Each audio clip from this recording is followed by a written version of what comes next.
बिस्मिल्लाहिर्रहमानिर्रहीम। अस्सलाम वालेकुम दोस्तों, I am Areed Salim. Welcome to my YouTube channel Novel Orchid. कैसे हैं आप सब लोग? जी तो गाइज़, आज हम पढ़ेंगे ये मेरा एक one of most favourite novel. और आज आप लोग वो ना दिल थाम के बैठ जाइए क्योंकि आज आप लोग बहुत हंसने वाले हैं। तो आज ना आपके ना ये जो होते हैं ना मुँह, इसमें दर्द होने वाली है। तो ये हम पढ़ेंगे क्योंकि मैं जब इसको पढ़ती हूँ मुझे बहुत हंसी आती है। मुझे तो अभी ये भी नहीं अंदाज़ा कि मैं इसको पूरा कंप्लीट कर पाऊँगी बगैर हंसे या नहीं। हंसी तो मेरी निकलनी है, वो आपको पता है। तो आए पढ़ते हैं। तारों से सजा ले शहर तमन्ना, रिटन बाय समरा बुखारी। समरा बुखारी है ना? हाँ जी, समरा बुखारी। तो इसको स्टार्ट करते हैं। आज हम इसको कंप्लीट पढ़ेंगे, लेकिन उससे पहले अगर आपने मेरे चैनल नावल ऑर्चिड को सब्सक्राइब नहीं किया तो सब्सक्राइब कर लें और साथ में बेल आइकन भी प्रेस कर लें ताकि हर आने वाली वीडियो आपको मिलती रहे। जी तो अब ये हम स्टार्ट करने लगे हैं, नावल कंप्लीट पढ़ेंगे इंशाल्लाह आज। तो आइए पढ़ते हैं। तारों से सजा लें शहर तमन्ना, रिटन बाय समरा बुखारी। सच कहता हूँ, मैं कसम खाकर कहता हूँ कि मैं बुज़दिल नहीं हूँ। बस मुझे अब्बा जी से डर लगता है। डर भी क्या लगता है, एहतराम इनका जो मुझे इनके सामने सर उठाने नहीं देता, दिल की बात कहने से रोक देता है। वरना दोस्तों, तुम तो जानते हो मैं कितना बेबाक, किस कदर दिलेर और मुँह फट हूँ। असूलों के आगे तो मैंने आज तक सौदेबाजी नहीं की। मैं तो दूसरों की हमदर्दी में भी डट जाया करता हूँ। ये तो मेरा अपना मामला है, सिर्फ अपना ही नहीं, मेरे दिल का मामला है। अभी जुल्फ़ी ने अपनी जितनी भी खूबियाँ बयान की थी, तीनों दोस्तों को इससे हरगिज़ इत्तेफाक नहीं था। मगर इस वक्त जुल्फ़ी की जज्बाती कैफियत का ख्याल करके किसी ने इख्तिलाफ़ करने की कोशिश नहीं की। दोस्ती का तकाज़ा है कि दोस्त चवल भी मारदा रहे तो चुप करके खामोशी न सुन लो। जो दोस्त दुखी होवे तो बाद फिर उन्होंने दसो कि आ तू नहीं है। अच्छा, वो कहती है तुम ना मिले तो जहर खा लूँगी। और मैं जानता हूँ वो मेरी ही तरह जज्बाती भी है और मेरी ही तरह दिलेर भी। सच बोलना इसका भी शेवा। और मेरा तो ये सोच कर ही दिल डूब जाता है कि वो इससे आगे आवाज़ भर आ गई। जुल्फ़ी कुछ कह नहीं सका। तीनों ने मुँह लटकाकर इसकी जज्बाती कैफियत का साथ दिया। चारों खामोश थे। कमरे में सिर्फ असफन के हल्के हल्के कराटे गूंज रहे थे। जब जुल्फ़ी ने बात शुरू की तब इसने सिंगल बेड पर बैठे अता की गोद में सर रखा था। यह ख्याल किसी को भी नहीं आया कि नीयत सो जाने की है। जुल्फ़ी की बात लंबी हो गई और इन्हें पता भी नहीं चला कब वो सो गया। कुछ देर बाद जुल्फ़ी ने जज्बात पर काबू पाकर सर उठाया। तीनों को सर झुकाकर उदास बैठे देखा। नाराज़ी से मुंह बनाया और बोला, मैंने तुम लोग को पोज देने के लिए नहीं बुलाया, मुझे कोई मुनासिब मशवरा दो। मेरी तो कुछ समझ में नहीं आ रहा यार, क्या मशवरा दूँ। एक तरफ तुम दोनों की मोहब्बत है, दूसरी तरफ तुम्हारे अब्बा जी यानी चाचा जी हैं जिनसे मुझे आज तक कभी कोई शिकायत नहीं हुई। इन्होंने मुझे सिर्फ तुम्हारा दोस्त ही नहीं समझा, अपना बेटा भी समझा है। जब भी तुम्हारे घर आए बड़ी ही मोहब्बत से पेश आए। मुझे याद है एक मरतबा बचपन में मैं गली में खेल रहा था, गर्मी का मौसम था, गली सुनसान थी, तुम्हारे अब्बा इधर आने के लिए। ये बनमा बंद करो, जुल्फ़ी ने डपट कर कहा और तारिक मजीद एक भी लफ्ज़ कहे बगैर खामोश हो गया। तुम सब मेरे बचपन के दोस्त हो, मैं तुमसे अपना दुख ना कहूँ तो किससे कहूँ। डायलॉग बोलते हुए निगाह सोए हुए असफन पर जा पड़ी और चेहरे का रंग बदल गया। देखो देखो ज़रा इसे, ऐसे होते हैं दोस्त। मैं मुश्किल में और ये नींद के मज़े लूट रहा है। कहाँ लूट रहा हूँ, फजूल में इल्ज़ाम मत लगाओ। लूट मार कभी भी मेरा मशगला नहीं रहा। इसकी धाड़ से मुतासर होकर असफन ने आंखें खोली और एक भरपूर अंगड़ाई ली, मगर फिर भी सर अता की गोद में ही रहा। जाग गया तो ये कद्दू भी हटा लो, थक गया हूँ मैं। कुछ तो एहसास करो, थका हुआ। अब दोस्तों की गोद भी मैसर ना हो तो कहाँ जाऊँ। ये गोद दोस्त की है, तुम्हारी अम्मा की नहीं है। अताने से परे धकेलने की कोशिश की और नाकाम रहा। असफन, तुम हमेशा से ऐसे हो, जहाँ कोई काम की बात हो रही होती है अपना फसाद बपा कर देते हो। पता नहीं कब का गिला था जो आज जुल्फ़ी की ज़ुबान पर आ गया, जबकि बाकी तीनों ने हाँ में हाँ नहीं मिलाई। काम की बात? अच्छा, तो काम की बात हो रही थी। वो बड़े जोश से उठ बैठा। बेड ने ज़बरदस्त एहतजाज किया। या अल्लाह, मेरे इकलौते बेड की खैर। असफन, तुम इधर कारपेट पर आकर बैठो। अस्कर ने सहम कर अपने पुराने से खस्ता हाल बेड को देखा। कारपेट पर? असफन ने एक जैसा जायज़ा लिया, फिर नफ़ी में सर हिलाते हुए बोला, हर तरफ तो मूंगफलियों के छिलके हैं। मैं कोई गुलहरी नहीं हूँ जो ये छिलके देखकर लपक कर आऊँ और इनमें से दाना तलाश करूँ। काश तुम गुलहरी होते और हमारे टोले में रहने के बजाय नानी के घर लगे जामन के दरख्त पर रहते। इतना जज्बाती होने की ज़रूरत नहीं। तुम ये भी भूल गए जामन मेरी नहीं तुम्हारी कमज़ोरी है। और मैंने अल्लाह मियाँ से तुम्हारे लिए जब भी दुआ की है यही कि अगर गलती से तुम जन्नत में भेज दिए जाओ तो तुम्हें जामनी कलर की खिलत अता की जाए और सुबह दोपहर शाम फरिश्ते तुम्हें जामन का शरबत पिलाएं। खैर, मुझे तुम्हारी दुआओं बद्दुआओं से कोई मतलब नहीं। पूरा यकीन है कि ये कबूल हो ही नहीं सकती। जनाब जी, अल्लाह मियाँ तुम्हारी दादी वाला मिजाज नहीं रखते कि जो अच्छा लगा इसे खिला खिला कर बीमार कर दिया और जो पसंद नहीं वो भूख से बिलखता रहे, परवाह नहीं। मेरी मरहुमा दादी के बारे में बकवास करने की ज़रूरत नहीं है। जुल्फ़ी को दादी से खासी मोहब्बत थी और इसकी वजह दादी का जानबदराना रवैया था। तीन बेटों के बच्चों में सिर्फ जुल्फ़ी पसंद था। वजह यह कि सब कहते थे वो हूबहू दादी की सूरत चुरा लाए। ओए हुए, फिर तो जुल्फ़ी तरह मोहब्बत बांध दी सी। ये तुम्हारे इश्क के बीच में मरहुमा दादी कहाँ से आ गई? अस्कर ने झल्ला कर कहा। सारा कसूर इस असफंद के बच्चे का। मैं तो इस दिन को रोता हूँ जिस दिन इससे दोस्ती की थी। जवाब में असफंद ने कुछ ऐसी हंसी का मुजाहिरा किया जिसने जुल्फ़ी को आग ही तो लगा दी। ये तेरी मनहूस हंसी। असफंद, बंद कर लो अपना मुंह, वरना मैं कुछ कर बैठूंगा। कुछ कर बैठोगे यानी? अभी भी वाज़ेह नहीं है कि क्या कर बैठोगे। मुझसे पूछो, मैं बताता हूँ। मरियल चूहे, इस तंजी हंसी की वजह से जोश में आओ और पीनी से निकाह कर रहा हूँ। शाबाश देने वालों में मैं पेश होऊंगा। हाँ, और जब मेरे अब्बा छुरी लेकर मेरी गर्दन पर फेरने को आएंगे तो मुझे ज़मीन पर लिटाने वालों में भी तू ही पेश होगा। ये तो तुम्हारा हुस्न नज़र है प्यारे। असफन अब अता की गोद की बजाय बेड पर दराज हुआ था। मेरी अम्मा खाला के घर से वापस आने वाली है, अब तुम सब दफ़ा हो जाओ तो बेहतर है। अस्कर ने मिनटों में गंदे हो जाने वाले कमरे को गुस्से और बेजारी से देखते हुए इन सबको मुखातिब किया। हाय, तुम्हारी अम्मा आने वाली है, मैं तो चलूँ। अता जल्दी से उठ खड़ा हुआ। बैठो यार, बुजुर्गों की बातों का कभी बुरा नहीं मानना करते। सब तो बड़ा ढीठ असफन था। असफन ने बाजू से थाम कर इसे फिर खींच लिया। तुमने बैठना तो बैठो, मेरा बाजू छोड़ो। अकेला बैठकर मैं क्या करूँगा? जुल्फ़ी, तुम ज़रा अंदर से झाड़ू उठा कर लाओ और मेरे कमरे में लगाओ। क्या? क्यों इन सारे चमारों में तुम्हें मैं ही नहीं साथ लगा हूँ? जुल्फ़ी धाड़ने की कोशिश के बाद खांसने लगा। सबसे ज़्यादा मूंगफलियाँ तुमने खाई थी। असफन नीमवा आंखों से देखते हुए कह रहा था। तुम्हें क्या पता, तुम तो सो रहे थे। सोया तो मैं तब था जब तुम्हारी दास्तान खबीस स्टार्ट हुई थी। देखो देखो, ये मेरे बारे में क्या कह रहा है। बस आज से तेरी मेरी दोस्ती ख़त्म, बात ना करना मुझसे। अता यार, समझाओ जुल्फ़ी को, याद दिलाओ इसे, आज तक इसके सारे मसले मैंने ही निपटाए हैं। मुझसे नाराज़ हुआ तो फिर आखिरी सांस तक पीनी को रोएगा। खबीस खबीस। जुल्फ़ी बस इतना ही कह सका कि असफ़ी ने जो भी कहा था सच था। किस कदर गधा उल्लू है यसकर, घर बुलाकर मूंगफलियों पर टरखा दिया, चाय तक नहीं पूछी। तारक को अचानक दुखों ने घेर लिया। याद रहे, मूंगफलियाँ इस असफन के बच्चे ने किचन की अलमारी से उठाई नहीं थी, मैंने किसी को नहीं दी। अब अम्मा आकर मेरे कमरे में छिलके बिखरे देखेंगी तो मुझे भी मूंगफली की तरह चबा जाएंगी। कितना आरामदेह बिस्तर है, मैं तो आज यही सोऊंगा। अये, मेरे घर पे काम दे आना। असफन ने ज़ोरदार अंगड़ाई ली। बेड बुरी तरह चिड़चिड़ाया। अस्कर ने दिल पर हाथ रख लिया। कमीने, आहिस्ता आराम से, ये मेरी माँ के जहेज़ का बेड है, इन्हें मुझसे भी ज़्यादा प्यारा है। फिर तो आज तुम्हारे इस रकीब को जहन्नम रसीद हो जाना चाहिए। एक और अंगड़ाई और अस्कर ने अता और जुल्फ़ी की मदद से उठाकर कारपेट पर पटक दिया। जबकि तारक टीवी पर आने वाला एक नया गाना देखने लगा हुआ था। यार असफ़ी, तू बहुत ही ढीठ है, बस पता नहीं तेरी तारीफ़ में अल्फाज ही नहीं मिलते। बस तू जो कुछ भी है, जा अब यहाँ से। ओए मेरे प्यारे यार को ऐसे तो ना बोल। अस्कर की बेजारी पर अता की मोहब्बत ने जोश मारा। इसने असफन को जप्फी मार ली। और क्या, अगर हम तेरे घर इकट्ठे हो गए तो तुझे शुक्रगुजार होना चाहिए, उल्टा सर पर चढ़ रहा है। तारक भी टीवी छोड़कर मतवज्जा हुआ। देखा, मीसना खुद कैसे चुप मासूम शक्ल बनाकर बैठा है। जुल्फ़ी को हंसी आ गई। चलना अस्कर, बोर ना कर, चाय बनाकर ला। अता ने लाड से फरमाइश की। सबके सब भूखे नदीदे कमीने। वो बड़बड़ाता हुआ चल पड़ा। साथ में कोकोनट बिस्किट भी ले आना, जो तुम्हारी अम्मा हमारी खाला शहर की सबसे अच्छी बेकरी से लाती है। कोरस के अंदाज में फरमाइश हुई। और वाकई चाय के साथ बिस्किट भी थे। क्या ख्याल है, रात का खाना अता के घर ना खाया जाए?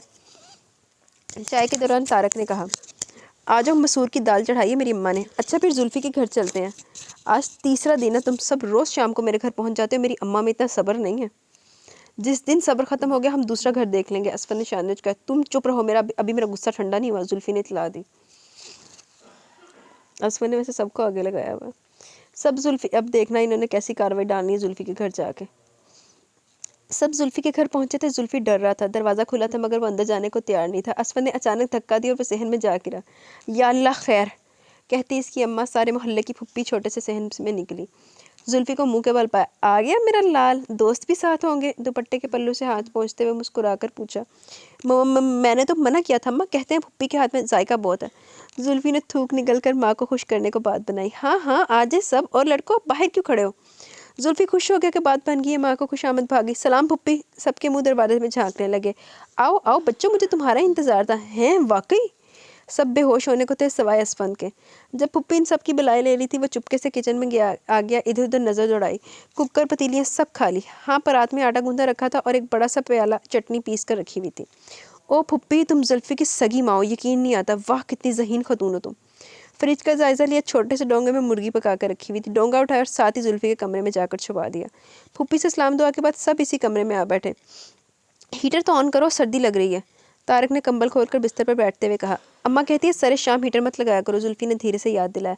पता है, मगर याद करो, हम रोज़ाना ही आकर हीटर लगाते हैं। हाँ, ढीठ और बेअदब जो हुए, मुझे भी अपने जैसा बना दिया। अच्छा भला मैं बाअदब लड़का हुआ करता था। तुम अब भी बाअदब हो, अगर पिन्नी वाला बा बंद कर दो। असफर ने टांग पर टांग रखकर शहाना अंदाज में इतला दी। मेरा दिल बंद हो सकता है, ये बाब नहीं। छाती फुलाकर इतला दी। असफर, ये तुम्हारा पाँव क्यों मुसलसल हरकत कर रहा है? ऐसा तुम तब करते हो जब तुमने कोई कारनामा अंजाम देते हो। अब क्या किया है? अता को इसकी आदत का अच्छी तरह इल्म था। वो बाएं टांग पर दाएं जमाए बैठा था और दायां पाँव यूं हिला रहा था जैसे मौसीकी का प्रोग्राम देखकर लुत्फ़ महसूस हो रहा हो। अता, तुम्हारी जहानत पर तारक, जुल्फ़ी और अस्कर तीनों कुर्बान। इसने मुस्कुराकर प्यार से अता को देखा। आप तीनों आज फिर आ गए? जुल्फ़ी की 14-15 साल मोटी बहन आसिया ने कमरे में झांका। आओ मोटी, क्या हाल है? असफी भाई मुझे मोटी ना कहा करे, मुझे अच्छा नहीं लगता। इसने नाक सुकेड़ी। तुम्हारा मोटापा भी किसी को अच्छा नहीं लगता, इसे दूर कर लो, कोई मोटी नहीं कहेगा। ओ याद है असफी भाई, आपसे तो मुझे काम था। आसिया का अंदाज बच्चों जैसा हुआ करता था। चल भाग यहाँ से, खबरदार जो इधर आई। जुल्फी ने रोब जमाया। रहने दे यार, क्यों सारा गुस्सा इस पर निकालता है। तारक ने जुल्फी को डपटा। हैं भाई यशवंत, करोगे ना मेरा काम? क्या किसी जालिम टीचर का ट्रांसफ़र करवाना है, किसी बदतमीज़ क्लास वालों को सबक सिखाना है? ये घर का कोई फ़र्द ही नापसंदीदा ठहरा है। इशारा इशारा जुल्फी की तरफ था। आसिया खिलखिला कर हंसी। असल में स्कूल का ट्रिप जा रहा है, अम्मी अब्बा मुझे इजाज़त नहीं दे रहे, आप ये काम कर दें। उफ़, इतना मुश्किल काम जैसे मेरी तो वो ज़रूर ही मानेंगे। मुझे पता है आप मुश्किल से मुश्किल काम कर सकते हो।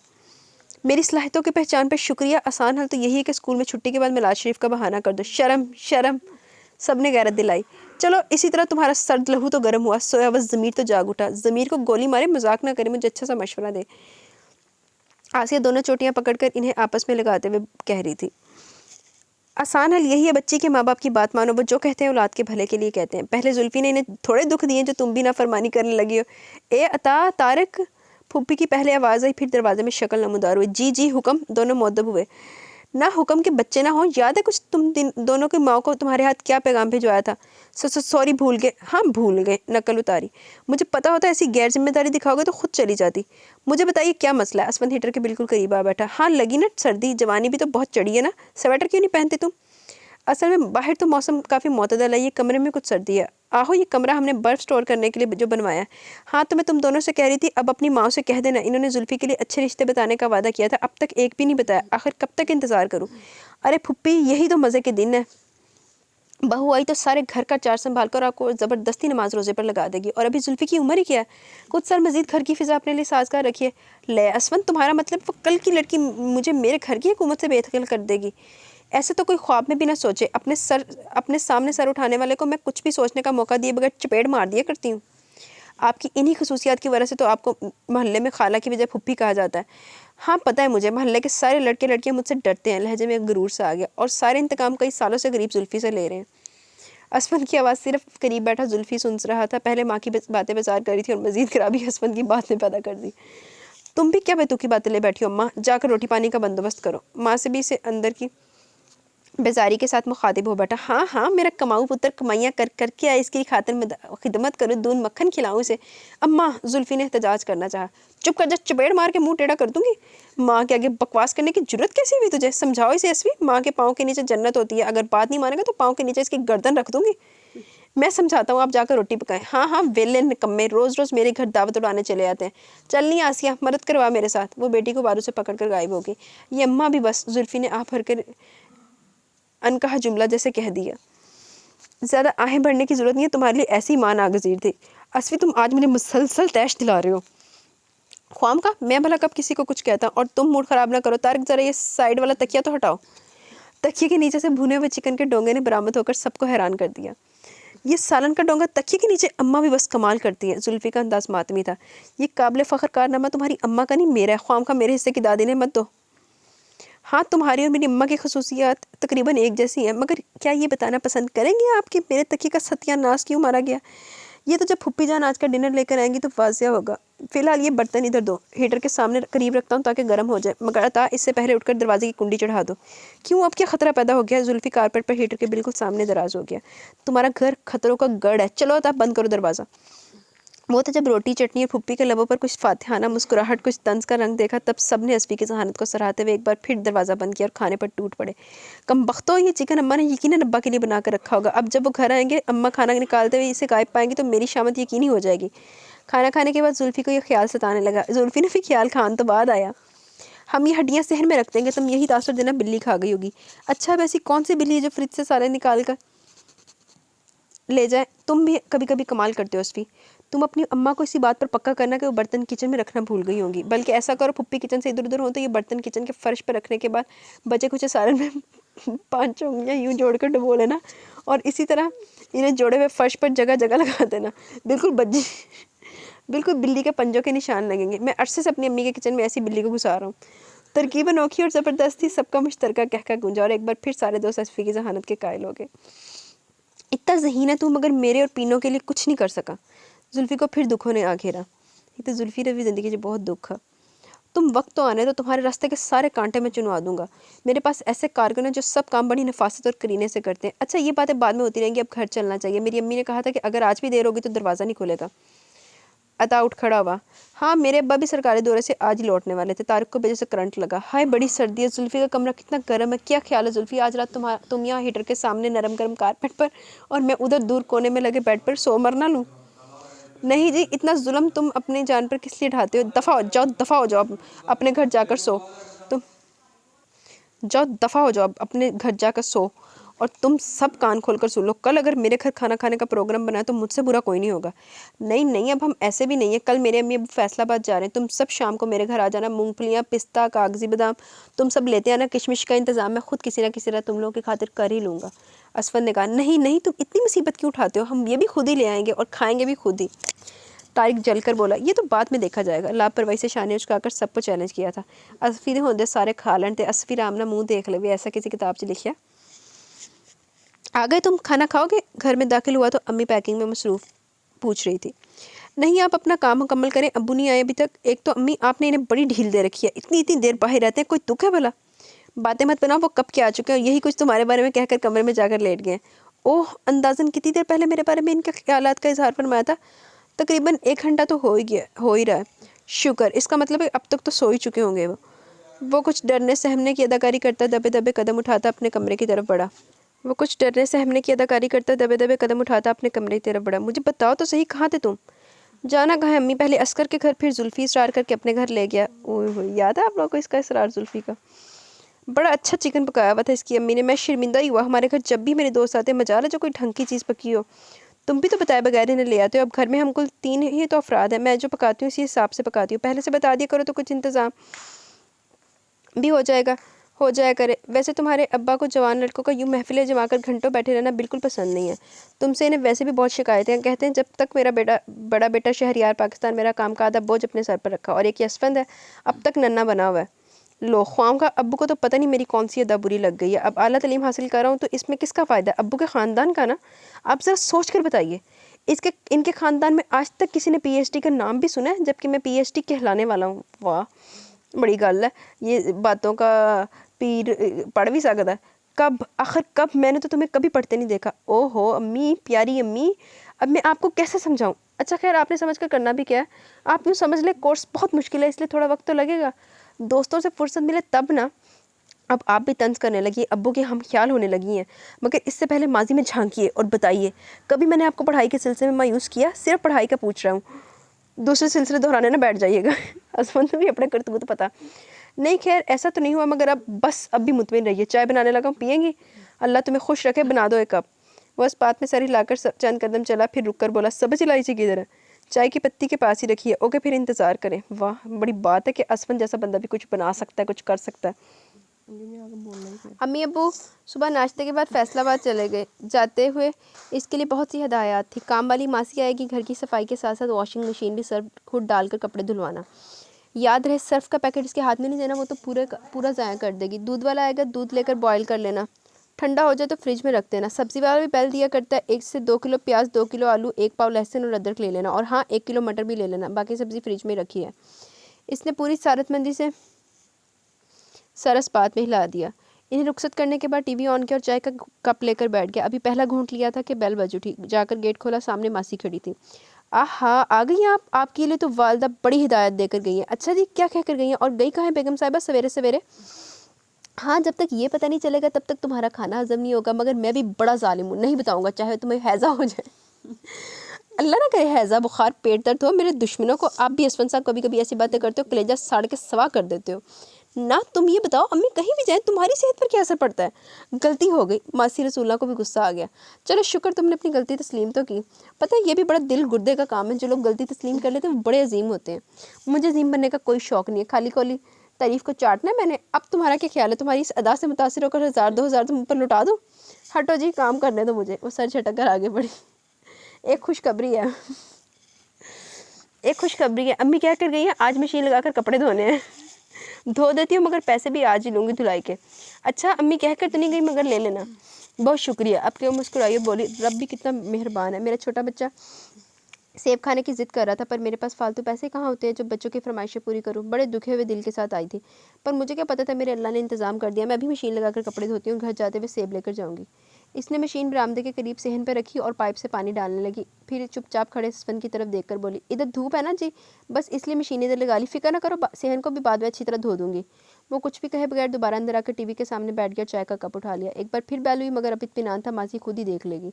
इसने बताया दूध वाला था, मैंने दूध लेकर चूल्हे पर रख दिया, खुद ही देख लेना, मैं सफाई भी कर रही हूँ, कपड़े भी धो रही हूँ, ऐसा ना हो उबलता रहे और मेरा एक और काम बढ़ जाए। फिक्र ना करो, मैं देख लेता हूँ। और सुनो, अब गेट खुला ही रहने दो। क्यों जी, किसी ने आना है? तोबा तोबा, तजस्सुस की इस कदर बहुत आज, जाओ जाकर काम करो। और सुनो, बर्तन धोने लगो तो ये कप ट्रे चम्मच भी उठा लेना। हाँ देख लिया मैंने, किचन में भी बड़ा खुला खलारा डाला हुआ है। एक चाय बनाने में कितने बर्तन धोने वाले कर देते हैं। तुम आजकल कहीं जुल्फी के घर तो काम नहीं कर रही? मुझ में इतनी बुराइयां सिर्फ इसी के घर वालों को नजर आती हैं। तोबा तोबा, इसकी वो कंजूस मक्खी चूस अम्मा जो सारे मोहल्ले की फुप्पी कहलाती हैं, काम करते करते घिस जाएगी मगर मासी नहीं रखेगी घर में। वैसे भी वो आपकी बुराई क्यों करते हैं जी? हाँ हाँ, मैं अहमक गधा बेवकूफ़ दिखाई देता हूँ ना, जो तुम्हें बताऊंगा और तुम फ़ौरन सारे मोहल्ले में नशर कर दोगी। खैर ये तो बड़ी ज़्यादती है, ख्वामखा का इल्ज़ाम है। मुझे कहाँ किसी के मामले में बोलने की आदत है, मैं तो हज़ार ऐप देखकर भी खामोश रहती हूँ हुए, कभी इधर की बात उधर नहीं की। किस कदर खूबियाँ तुम में, आइंदा इलेक्शन में खड़ी हो जाए। किस कदर खूबियाँ तुम में, आइंदा इलेक्शन में खड़ी हो जाओ। मुल्क की ऐसी ईमानदार मुखलिस नेक क़यादत की ज़रूरत है। माहौल बहुत करते हैं आप। वो मुंह बनाकर पलट गई। थोड़ी देर के बाद सब्ज़ी वाला अम्मी की हिदायत के मुताबिक सौदा लेकर रखा। फिर 10 मिनट ही गुजरे होंगे कि पड़ोसी में रहने वाली बाची हफीज़ा चली आई। बड़ी खामोशी है, खाला क्या कहीं गई हुई है? वो खड़ी असफन के करीब थी और नज़र पूरे कमरे में इधर उधर भटक रही थी। नहीं जाना कहाँ, घर में ही है। थोड़ी के नीचे हाथ रखे वो हफीज़ा की चिकराती नज़रों को निगाह में रखकर कह रहा था, है अच्छा, मुझसे तो कह रही थी कि 1 हफ्ते के लिए फैसलाबाद जा रही हैं। जब पता है फिर मासूम बनने की अदाकारी क्यों कर रही हैं? ऐसे ही है, असफन सही सबको टका टका के जवाब देता है। बकवास ना करो। अच्छा ये बताओ, खाला तो घर पर है नहीं और पूरे 1 हफ्ते के बाद आएंगी, तो तुम इतने दिनों तक दूध लोगे या नहीं? बज़ाहिर सवाल गैर रवायती और सादा सा था, मगर पुरानी हमसायगी थी और वो पड़ोस के मासूम सवालों के पीछे छुपे मफहूम से वाकिफ़ियत रखता था। थोड़ी सी हाथ उठाकर सीधा हो बैठा और बोला, अम्मी मना तो करके गई थी, मगर मैं इसे कहना भूल गया। आज भी दूध ले लिया, कल भी वो लाजमन लेकर आएगा। हाँ फिर आइंदा के लिए मैं इसे मना कर दूंगा। अच्छा इसका मतलब है तुम्हारी ज़रूरत से ज़्यादा दूध घर में मौजूद है? बेसाख्ता ताली बजाकर खुशी का इजहार किया गया। हाँ बहुत ज़्यादा। अच्छा फिर तुम्हारे तो किसी काम का नहीं, मैं ले जाती हूँ। नहीं ऐसे नहीं, एक शर्त है। तोबा, एक तो तुम। अच्छा खैर बताओ, बिगाड़ मुनासिब नहीं था। आहो दो जो लेना। आज के दूध से मुझे खीर बना दे, फिर मैं कल ही नहीं परसों का भी ले लूँगा और सारे का सारा आपका होगा। हाँ क्यों नहीं, तुम ऐसा ना भी कहते तब भी मैं खीर बना देती। वैसे इतनी खीर का तुम करोगे क्या? ये मैंने भी सोचा नहीं, आप खीर बना कर भेजें, इतनी देर में मैं सोच कर रखता हूँ। आहो जैसे मैं तुम्हें जानती नहीं हूँ ना, छुपाना चाहते हो छुपा लो, मगर याद रखो तुम्हारे पड़ोस में रहती हूँ, दीवार से दीवार मिली है, पता तो मुझे लग ही जाएगा। दूध उबल गया हो गया, ले जाओ, और भी जिस चीज़ की ज़रूरत है किचन से उठा लो। बाजी हफीज़ा इस्पात में सर हिलाकर चलेगी। काम खत्म करके दुपट्टे से हाथ पहुँचती रसूला चली आई। कुंडी लगा लो, मैं जा रही हूँ। हाँ अच्छा, जैसे मुझे इस घर को आप ही का तो आसरा था ना, आप जा रही हैं, अब मेरा घर गैर महफूज है। पता नहीं जी कैसी बातें करते हो। नहीं लगानी ना लगाओ, मेरे पैसे तो दे दो। ऐसी बात निकालता ना कि अगले दिन वाकई 5.5 कर देना। हाँ क्यों नहीं। इसने जेब से पैसे निकाल कर इसकी तरफ बढ़ाए। इसने गिने और 20 रुपये इसकी तरफ वापस बढ़ाते हुए बोले, ये रख लो, ज़्यादा है। नहीं तुम मेरी तरफ से बच्चे को सेब ले देना और बाकी जो मजदूरी मिली इससे अपनी कोई दूसरी ज़रूरत पूरी कर लेना। रसूला ने रुपये रख लिए, कुछ देर खामोश खड़ी रही, फिर जाते हुए बोली, याद रखना जी, नेकी कभी ज़ाया नहीं जाती। और बाहर निकल गई। कुछ देर बाद वो भी गली में आ गया। आज स्कूलों में हाफ डे था, बच्चे घरों को आ चुके थे और गलियों में ज़ोर शोर से कई खेल खेलने जा रहे थे। असफन, वे असफ़ी, इधर आप बात सुन। 3 घर छोड़कर दरवाजे में लटकी भाभी शहनाज ने पुकारा। कितनी बार कहा है ओए और वे ना कहा करें। जा वे अड़िया, ये तो प्यार के अंदाज है, मैं अपने छोटे भाइयों को इसी तरह बुलाती हूँ।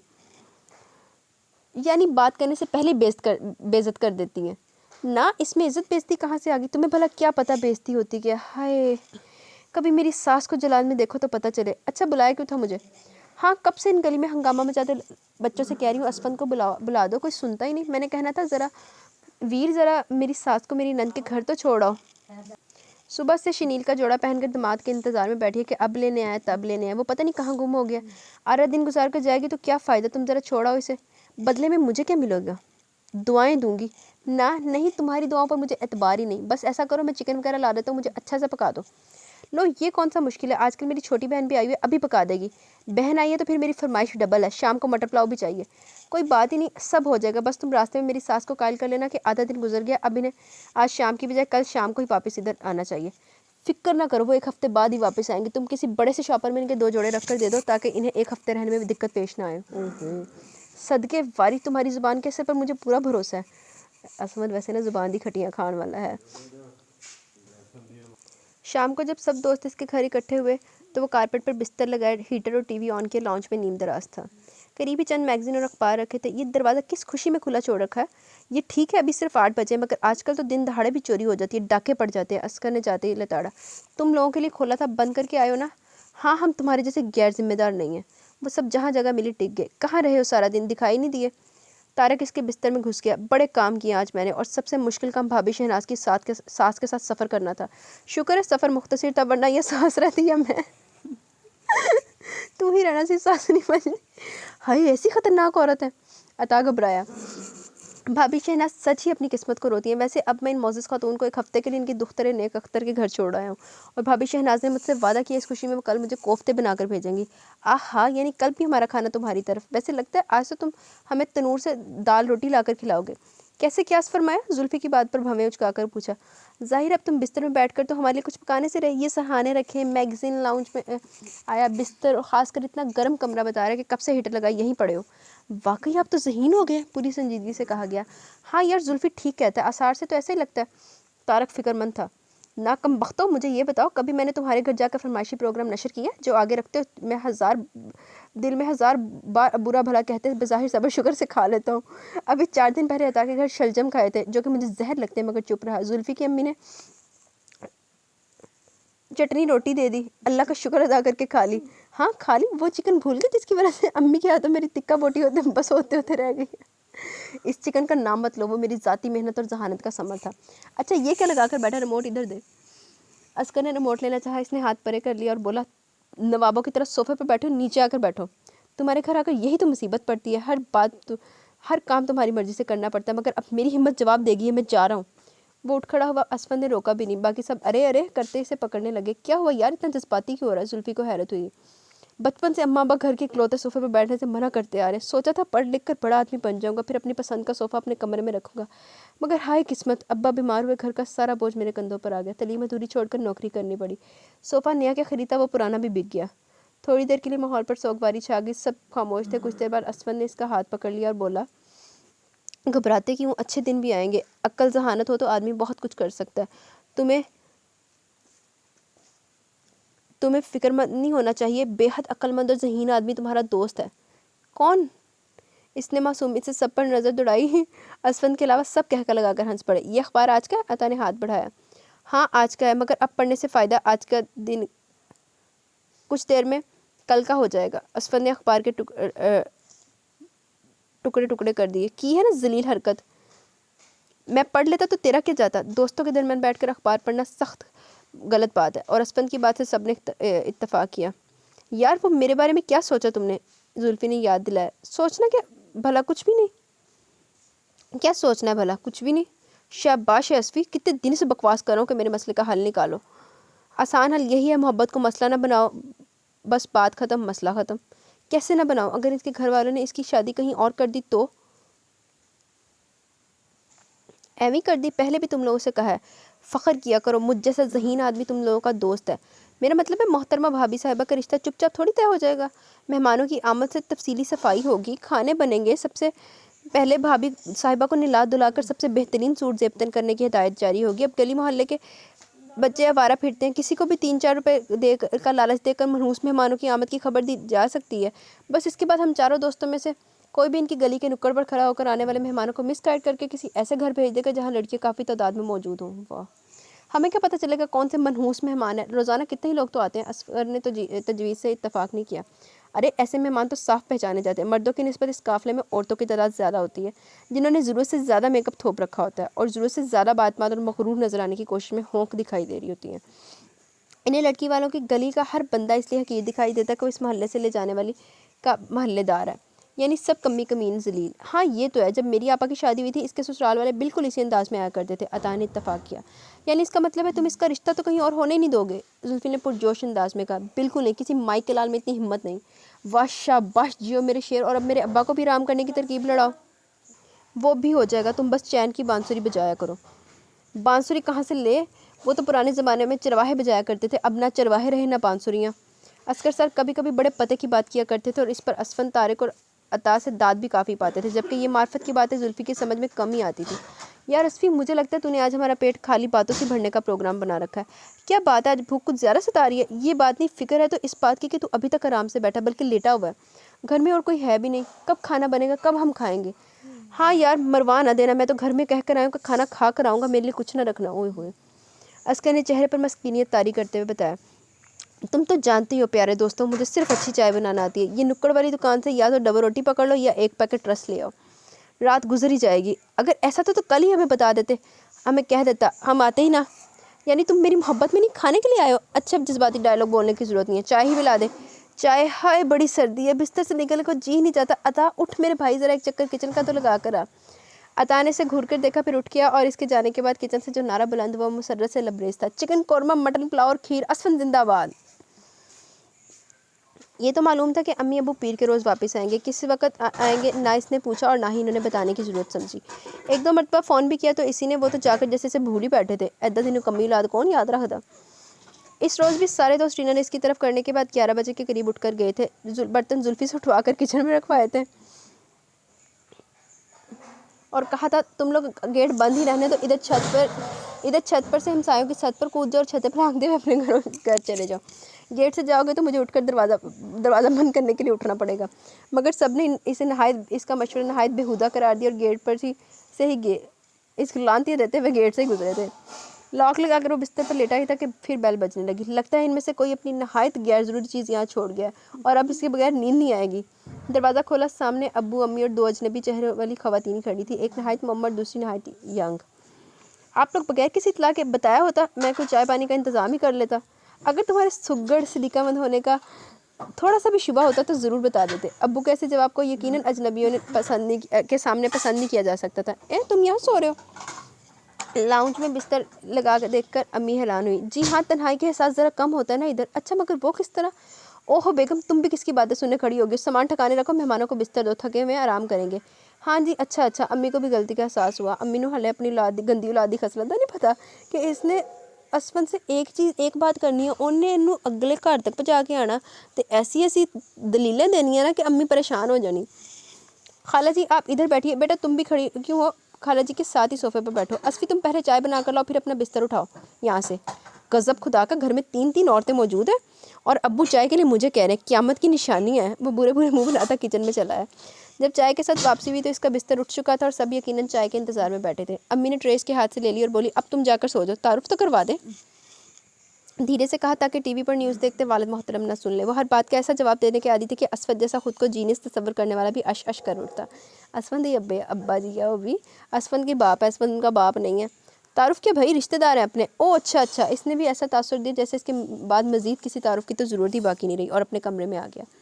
सुबह जब इसकी आंख खुली तो घर में अच्छी खासी चहल पहल थी। वो लड़की जिसने रात को इसे चाय बनाने के लिए किचन में जाते देखा और रस्मन भी अपनी खिदमत पेश नहीं की, अब अम्मी के साथ नाश्ता बनवा रही थी। बुजुर्ग खतून इसकी दादी थी, ऊंचा सुनती थी और लम्हा लम्हा बाखबर रहने की जिद बांधे हुए थी। ओए होए, एक तो सुनना भी उच्चा थे, हर गल दी खबर भी दादी नूं रहनी चाहिए। वाह। लड़की भी सारतमंद थी, इनके हर सवाल का जवाब खुंदा पेशानी से दे रही थी। अच्छा ये तुम्हारा लड़का? लो जी, रात क्या मैं नज़र ही नहीं आया? जब इसे देखकर अम्मी से पूछा गया तो बस दिल में ये कहता प्यार दुआ सलाम लेने को झुक गया। ए नुज़्ज़त, इसकी शक्ल किस पर है? बाप जैसा तो नहीं है। अम्मी से ये सवाल हुआ। अब्बा ने अखबार चेहरे के सामने से हटाया, बोले, बड़े वाला बिल्कुल मुझ पर है, शक्ल में भी आदतों में भी। ये मेरे भाई यानी अपने मामू जैसा है। खाला? अच्छा इसका मतलब तुम्हारे भाई काफ़ी खूबसूरत हैं। अब के अब्बू को कुछ अच्छा नहीं लगा शायद। दोबारा अखबार चेहरे के सामने कर लिया। असफन बेटा तुम भी नाश्ता करो, ये काम ख़त्म हो फिर हमने खाला को डॉक्टर के पास लेकर जाना। और इसे बिल्कुल अंदाज़ा नहीं था इस हम में वो भी शामिल है। डॉक्टर काबिल तो है ना, किसी नत्थू खैरे के पास ना ले जाना मुझे। दादी जी काबिलियत का अंदाज़ा तो इलाज करवाने के बाद ही होता है। इसने पहली बार बेतकल्लुफ़ी से बात की। तो सारे अंदाज़े करवाने को क्या मैं ही रह गई हूँ? ना नुज़्ज़त, में तजर्बों की भेड़ नहीं चढ़ूँगी। अच्छी भली गाँव बैठी थी, बेटा फैसलाबाद ले आया कि चलो जी इलाज करवाता हूँ। 1 महीने से वैसी की वैसी हूँ, दवाई खा लूँ तो ठीक, छोड़ दूँ तो चारपाई से उतरने से भी बेजार। अब लाहौर भेज दिया, देख लेते हैं यहाँ के डॉक्टरों को भी अंदाज़ा ऐसा है, कोई माइकल लाल मेरा इलाज नहीं कर सकता। मसला क्या आपका? असफन ने पूछा। कोई एक मसला है मेरा, नज़र कमज़ोर, कानों से कम सुनाई देता, जोड़ों में तो इस कदर दर्द है कि आजिज़ आ गई हूँ। बचपन में सुरमा नहीं लगाया होगा ना सियाने, बल्कि सियानी ख़वातीन कहती हैं जब तक बच्चों को खूब दबल्लेदार सुरमा ना लगाया जाए इनकी आंखों में नूर नहीं होता, तब बच्चे और बूढ़े एक जैसे होते हैं। आप अभी तजर्बा करके देख लें। असफन वालिद साहब की आवाज़ बज़ाहिर तो धीमी थी, मगर इसमें जो ललकार छुपी थी वो इसे बखूबी पहचानता था। और सच तो ये था कि इस वक्त वालिद साहब की मौजूदगी वो फरामोश किए ही ज़ुबान के जौहर दिखाने चला था। हाँ, सुरमा तो अच्छी चीज़ है, मगर खालिस हो तब ना। हमारे गांव के करीब के एक गांव की औरत के मुतल्लिक सुना था, बड़ा अच्छा सुरमा बनाती है, स्याह काला, आंखों में लगा लो आंख सज जाती है, मगर जो भी लड़की लगाती थी आंखों में तकलीफ ही शिकायत ज़रूर करती। वो तो बाद में पता चला नामुराद चलाक जलाकर इसका धुआं एक बर्तन में समेट लेती थी। सुभान अल्लाह, ऐसे ज़हीन लोग दिन दुगनी रात चुगनी तरक्की करते हैं। असफन, तुम्हें शायद रोज़ाना की तरह आज भी कोई काम नहीं? अब्बू को फिर अपनी मौजूदगी का एहसास दिलाना पड़ा। अपने कपड़े प्रेस करने लगा हूँ, आपने करवाने हो तो दे दें। हाँ, एक दो सूट मेरे भी करके रख दो। ओए होए, तो तू ऑफ़र कर ला अब्बू ने। असफन, जल्दी कर लो, देर होगी तो डॉक्टर के क्लिनिक पर रश पड़ जाएगा। अम्मी ने किचन से झांक कर कहा। यानी आपका मतलब अब्बू के कपड़े रहने दो? यानी मैंने ये कब कहा? ये किड्डी तेज है, कहता अब्बू के कपड़े रहने दो। मैंने ये कब कहा? इन्होंने घबराकर वालिद साहब पर नज़र डाली और फिर किचन में गायब हो गए। तुम्हारा बेटा काफ़ी होशियार है कलीम, खातून ने अंदाज़ा लगाने में देर नहीं लगाई। हाँ, मामू पर जो गया वो भी खासा तेज़ मुँहफट पातूनी आदमी है। चलो अच्छा, रौनक तो रहती होगी घर में, वरना तो मैं सोचकर घबरा रही थी कि तुम खुशकी के मारे नुज़्ज़त सीधी सादी घरेलू औरत, ये मेरी पोती आयशा और मैं कब तक एक दूसरे का जी बहलाने को बातें किया करेंगे। खातून मोहतरम ने शायद वालिद साहब को लपेट कर मारने का तहैया किया हुआ था। नुज़्ज़त, मैं जा रहा हूँ, शाम को शायद वकील साहब की फैमिली हमारी तरफ आए, खाने पर एहतमाम कर लेना। वो हिदायत देते चले गए। अच्छा तो दादी, आप भी मेरी तरह बागो बहार शख्सियत की मालिक हैं। कौन सी मलकियत? वो जवाब के लिए आयशा की तरफ देखने लगी। दादी थोड़ा ऊंचा सुनती है, इसने बताया। ये तो और भी अच्छी बात है। क्या मतलब है आपका? बिल्ली की तरह गुर्रा कर बोली। वो तो जब ऐसी बातें होंगी तब आपको पता चलेगा। वैसे आपकी दादी के अगर जोड़ों में दर्द ना होता तो आप शाही के लिए चलते। अच्छी जगह, खासकर कैद खाना तो बहुत खूबसूरत है। दादी के जोड़ों में दर्द ना होता तो हम इलाज के घर से लाहौर आते ही क्यों? बाकी ये तो मैं भूल ही गया। वो नामुराद दर्द ही तो है जो इन्हें लाहौर ले आया। पता नहीं मैं बात करने से पहले सोचता क्यों नहीं हूँ। आज डॉक्टर के पास जा तो रहा हूँ, आज डॉक्टर के पास जा तो रहे हैं, इलाज करवा लीजिएगा। नहीं, ये मर्ज ला इलाज है। अक्सर अफराद इसमें गिरफ्तार होते हैं, मगर मेरी तरह एतराफ़ कोई बड़े दिल वाला ही करता है। ओए असफन, मुझे मुसलसल तुम्हारी बातों की आवाज़ आ रही है, उठकर तैयार हो जाओ। अम्मी ने किचन से आवाज़ लगाई तो वो जल्दी से उठ गया। असफन ने सिर्फ अब्बा जी ही कंट्रोल कर सकते, नहीं थे असफन किसी से बस जाने वाली शय ही नहीं है। आयशा लंबे कद और मुतनासिब जिस्म की अच्छे नकूश की मालिक लड़की थी। इसके चेहरे पर जो चीज़ सबसे नुमाया थी वो था एतमाद, और इसी एतमाद ने असफन को चौंकाया था। मिडिल क्लास की लड़कियों के पास तो इस शय की शदीद कमी हुआ करती है। इसकी दादी को इनका घर अच्छा लगा था और इसी से उन्होंने अंदाज़ा लगाया था कि सारा लाहौर ऐसा ही है और बहुत अच्छा है। शाम के 4 बज रहे थे, इन्हें आए 5 दिन हुए थे और इन 5 दिनों में इन सब में खासी बेतकल्फ़ी पैदा हो चुकी थी। आज दादी ने अपनी तरकीब के मुताबिक गाजर का हलवा आयशा से तैयार करवाया। चाय के साथ वही खाया जा रहा था जब जुल्फ़ी की आमद की इत्तला मिली। दोस्त है तुम्हारा, इधर भी बुलवा लो, वो भी चख लेगा। आयशा तुम उठ जाओ इधर से। दादी इससे कहने के बाद पोती से मुखातिब थी, मगर जुल्फ़ी ने अंदर आने से इनकार कर दिया। वो बहुत परेशान और दुखी दिखाई दे रहा था। इसे देखते ही बोला, अगर अब भी तुमने कुछ ना किया तो मैं फिर हमेशा के लिए नामुराद रह जाऊँगा। हुआ क्या, तफसील तो बताओ। तुम्हें तो पता है परवीन की माँ सौतेली है, इसके साथ अच्छा सलूक नहीं करती। अब शायद इसे कुछ शक हो गया जो परवीन की शादी अपने आवारा भाई से करने पर तुल गई है। यार जुल्फ़ी, क्या तुम मुझे एक बार परवीन से मिला सकते हो? मैं देखना चाहता हूँ कितनी अक्ल वाली और हिम्मत वाली लड़की है, कहाँ तक तुम्हारा साथ दे सकती है। अभी चलो किसी बच्चे को भिजवा कर बुलवा लूँगा। दोनों परवीन के मोहल्ले में आए। जुल्फ़ी ने पैगाम भिजवाया और जो लड़की सामने आई असफन के अंदाजे से कतई मुख्तलिफ थी। उम्र ज़्यादा से ज़्यादा 17-18 साल, चेहरे पर उम्र का भोलपन और इसके साथ साथ खौफ और बेयकीनी असफन को देखकर घबरा गई। डरो नहीं, ये मेरा दोस्त असफन है, ये हमारी मदद करेगा। परवीन, मुझे अपनी अम्मा और अब्बा के बारे में बताओ। तुम्हारी सौतेली माँ का रवैया तुम्हारे साथ दुरुस्त नहीं, ये तो मुझे पता है, मगर मैं इससे ज़्यादा जानना चाहता हूँ। इसके बाद जो वो पूछता रहा परवीन जवाब देती रही। और वो तुम्हारी सौतेली अम्मा का भाई आवारा तो है ही? वैसे किस किस्म का आदमी है, कितना दिलेर है? ये आखिरी सवाल था। काम कुछ नहीं करता, इधर आता है, अम्मा अब्बा से छुप कर पैसे देती है और अम्मा का यही ख्याल है कि भाई से शादी करके मुझे इधर ही रखेंगे। पहले भी सारे घर का काम मुझ पे है और इस तरह भी मैं ही करूँगी और वो और इनकी बेटी ऐश ही करती रहेंगी। वंडरफुल, अच्छी खासी ज़हीन औरत है यार, मगर जुल्फ़ी की तारीफ बिल्कुल बेमौका लगी। बस अब तुम घर जाओ बहना, डरना नहीं, जब भी ज़रूरत हो पैगाम भेज देना। वैसे मुझे उम्मीद है हम बहुत जल्द जहानत को जहानत से टकरा देंगे और रिज़ल्ट इंशाल्लाह हस्बे मंशा ही होगा। ओए होए, इसकी अम्मा की जहानत से असफन की जहानत ने टकराना है। असफन, मुझे तुम्हारी सलाहियतों पर तो भरोसा है, मगर पता नहीं क्यों तुम पर एतबार नहीं। जुल्फ़ी ने कुछ झिझक कर खदशा बयान किया, जिसका इसने कोई नोटिस नहीं लिया। परवीन को घर रवाना करके तारिक के घर की तरफ चल पड़ा। जुल्फ़ी को भी पैरवी करना पड़ी। क्या बात है, कहाँ गुम हो जनाब? 3 मरतबा चाय का पूछ चुकी हूँ। अब की आयशा बहुत ज़ोर से बोली। आहिस्ता लड़की आहिस्ता, तुम्हारी दादी की तरफ बहरा नहीं हूँ। इनके साथ ऊंचा बोल बोल कर तुम्हें आदत ही पड़ गई है। मुझे कोई ऐसी आदत नहीं पड़ी। पहले 2 मरतबा पूछा, कोई जवाब नहीं मिला, इसलिए मुझे ज़ोर से चिल्लाना पड़ा। वैसे लग रहा है किसी गहरी सोच में डूबे हुए। आखिर चक्कर क्या है? वो अब शौकी और मानी खेज अंदाज में पूछ रही थी। बिल्कुल सही समझियो, हो ना आखिर मेरी ही तरह ज़हीन लड़की। बस गलती इतनी है कि चक्कर मेरा नहीं, मेरे दोस्त का है। वैसे तो छोटे मोटे मसले मैं खुद ही निपटा लिया करता हूँ, मगर अब तुमने पूछ लिया तो तफसील बता देता हूँ। इस उलझन को सुलझन में बदलने की तरकीब सोचने की मैं भी इजाज़त चाहता हूँ, इजाज़त देता हूँ। ओए होए, क्योंकि जैसे आसमान इजाज़त ना देता तो वो इसके बारे में कुछ सोच भी नहीं सकती थी।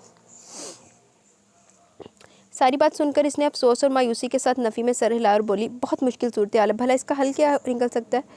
इतनी जल्दी हिम्मत नहीं हारना चाहिए। वैसे आयशा, अगर तुम हमारा साथ दो तो बात बन सकती है।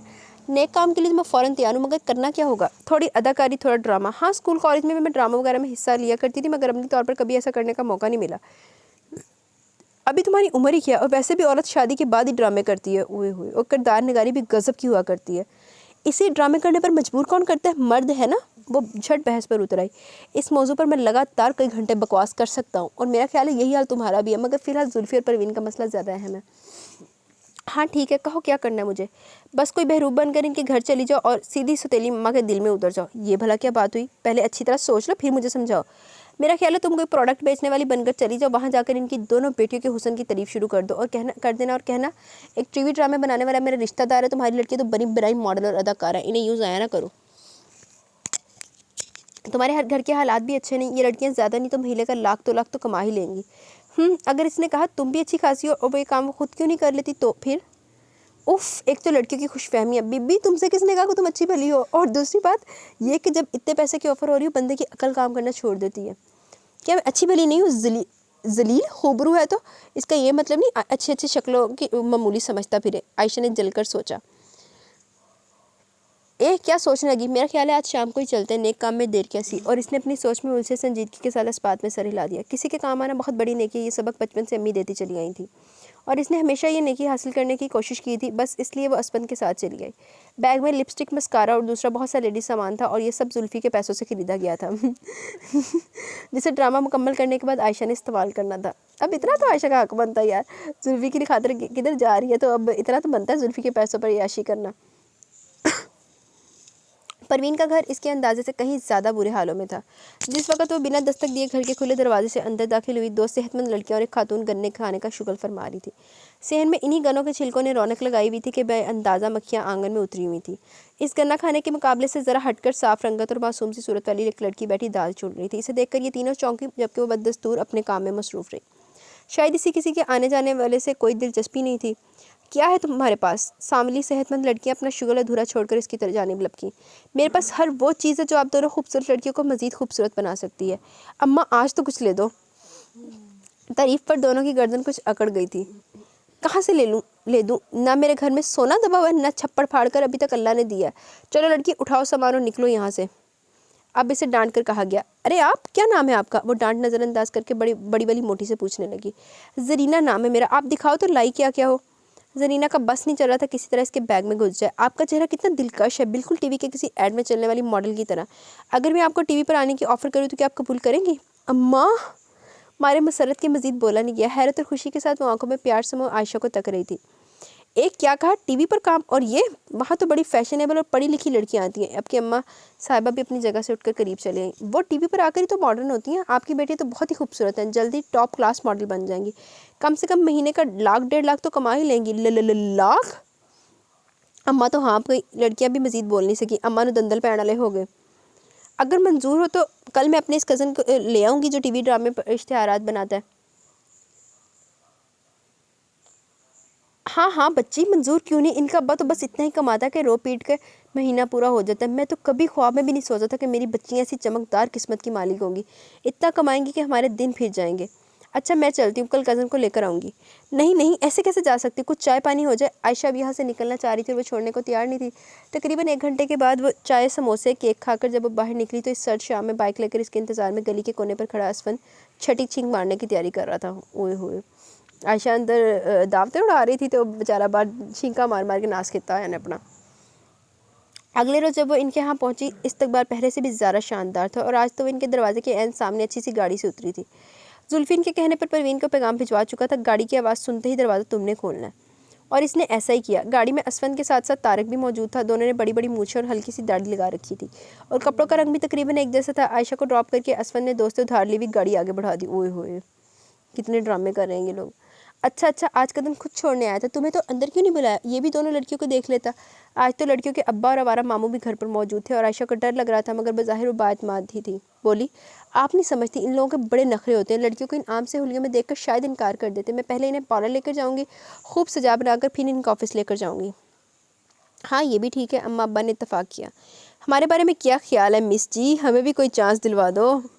आवारा मामू ने आंखें नशीली बनाकर और ज़रा साइड पोज देकर अपने बारे में राय तलब की। जी, ये लड़कियाँ एक बार शोबिस में कामयाब हो जाए तो फिर आप क्या, ये अम्मी अब्बा भी आ सकते हैं। हाय, मैं अम्मा शर्माई फिर बोली। एक ज़माना था शबनम शमीम आरा की फिल्में देख देख कर मुझे भी फिल्मों में काम करने का बड़ा शौक होता था, मगर अब तो उम्र ही गुजर गई। चलो हीरोइन ना सही, मगर अच्छे घरेलू किरदार तो मैं अब भी कर सकती हूँ। अदाकारी के जरासीम तो मुझ में भी बचपन से हैं। कभी खामोश भी रहा करो आपा, मैं अपनी बात कर रहा हूँ, दरमियान में तुमने अपनी तकरीर शुरू कर दी। मामू ने बदतमीजी से टोका। आयशा ने टाइम देखा और जाने के लिए उठ खड़ी हुई। गुड, अभी तक तुम कामयाब जा रही हो, उम्मीद है आगे भी कामयाब रहोगी। अरे असफन की तरकीब कभी फेल हो ही नहीं सकती। असफन की तरकीब, अच्छा, और जो मैं वहाँ जाकर अदाकारियाँ करती रही हूँ वो किसी गिनती में शुमारी नहीं। ठीक है, अब असफन ही अपनी तरकीबों के साथ वहाँ जाएगा, मैं तो हरगिज़ नहीं जाऊँगी। अरे कैसी दुनिया ये, रोज़ रोज़ इस आवारा मामू, इसकी लड़ाका बहन मक्कार भांजियों के नूरगे में घंटा सवा घंटा मैं लरसती हूँ और दाद जनाब असफन साहब ले रहे हैं। जनाब असफन साहब, नहीं बहन, इसको तो वैसे अपनी तारीफ़ें करने का शौक़ है, वरना हम सब समझ रहे कि सारा कारनामा तो आपका है। तारिक कह रहा था। जुल्फ़ी, असगर, अताब बराबर सर में अस्पात में हिला रहे थे। असफन टांग पर टांग जमा यूँ बैठा था जैसे इसका कोई जुमला सुना ही ना हो। काफ़ी देर तारीफ़ें करवाने के बाद आखिर आयशा को राज़ी कर ही लिया गया। अब आधा काम तो हो गया था, बाकी आधा बाकी था। अचानक इसने गहरे पुरसोच अंदाज में कहा, आधा कैसा आधा? सब पूछने लगे। भाई तुम सब के सब जुल्फ़ी के वालिदैन को क्यों भूल रहे हो? मेरा तो ख्याल है कि किसी तूफ़ान से कम हरगिज़ नहीं। हाँ वाकई, ये तो ख्याल ही नहीं आया। सब और ख़ासकर जुल्फ़ी एक बार फिर उदास और नाउम्मीद दिखाई देने लगा।